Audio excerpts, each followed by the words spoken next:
Assalamualaikum warahmatullahi wabarakatuh. Baiklah, sebelumnya perkenalkan nama saya Anissa Rahman Nafisa dengan NIM C0E024007 dari Prodi Keuangan Daerah R001. Baiklah, di sini saya akan menjelaskan materi mengenai PPh, subjek pajak dan objek pajak. Pengertian PPh. PPh atau biasa disebut dengan pajak penghasilan adalah pajak yang dikenakan kepada orang pribadi atau badan atas penghasilan yang diterima atau diperoleh dalam suatu tahun pajak.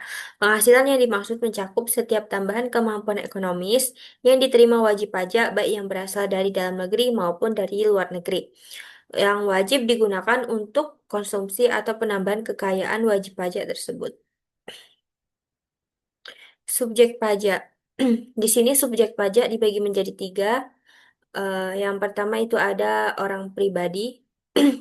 Yang kedua, yang bagian B-nya warisan yang belum terbagi sebagai satu kesatuan menggantikan yang berhak. Yang kedua itu ada badan terdiri dari perseroan terbatas, perseroan komanditer, perseroan lainnya, BUMN atau BUMD dengan nama dan bentuk apapun. Firma, kongsi, koperasi, dana pensiun, persekutuan, perkumpulan, yayasan, organisasi massa, organisasi sosial politik, atau organisasi lainnya, lembaga dan bentuk badan lainnya termasuk kontrak investasi kolektif. Yang ketiga yaitu ada bentuk usaha tetap atau yang disingkat dengan BUT. Di sini ada perbedaan wajib pajak dalam negeri dan wajib pajak luar negeri. Eh, Kalau wajib pajak dalam negeri eh, dikenakan pajak atas penghasilan baik yang diterima atau yang diperoleh di Indonesia dan dari luar negeri. Kalau yang wajib pajak dari luar negeri itu dikenakan pajak hanya atas penghasilan yang berasal dari sumber penghasilan di Indonesia. Yang di dalam negeri dikenakan pajak berdasarkan penghasilan neto, sedangkan yang di luar negeri itu dikenakan pajak berdasarkan penghasilan bruto.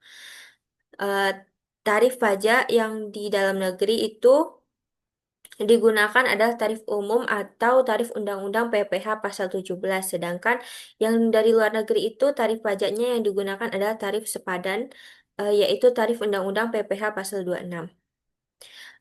Wajib pajak dalam negeri itu wajib menyampaikan SPT, sedangkan eh, wajib pajak yang di luar negeri, wajib pajak luar negeri itu tidak wajib menyampaikan SPT. Objek pajak. Yang menjadi objek pajak adalah penghasilan, yaitu setiap tambahan kemampuan ekonomis yang diterima atau diperoleh wajib pajak, baik yang berasal dari Indonesia maupun dari luar Indonesia, yang dapat dipakai untuk konsumsi atau untuk menambah kekayaan wajib pajak yang bersangkutan, dengan nama dan dalam bentuk apapun, termasuk yang pertama itu penggantian atau imbalan berkenaan dengan perpajakan, dengan pekerjaan atau jasa yang diterima atau diperoleh termasuk gaji, upah, tunjangan, honorarium, komisi, bonus, gratifikasi, uang pensiun, atau imbalan dalam bentuk lainnya kecuali ditentukan lain dalam undang-undang. Yang kedua itu hadiah dari undian atau pekerjaan atau suatu kegiatan dan penghargaan. Yang ketiga itu laba usaha. Yang keempat, keuntungan karena penjualan atau karena pengalihan harta. Jadi kesimpulannya pada materi hari ini adalah pajak penghasilan atau PPh merupakan salah satu jenis pajak penting yang memberikan kontribusi besar terhadap penerimaan negara. PPh ini dikenakan atas setiap tambahan kemampuan ekonomis yang diterima atau diperoleh WP, baik dalam negeri maupun luar negeri. Dalam sistem perpajakan dikenal dengan subjek pajak, yaitu pihak yang dikenai wajib pajak seperti orang pribadi, badan, dan bentuk usaha tetap, serta ada objek pajak, yaitu penghasilan yang menjadi dasar pengenaan pajak seperti gaji, keuntungan usaha, bunga, dividen, dan sebagainya. Sekian materi dari saya akhiri. Wassalamualaikum warahmatullahi wabarakatuh.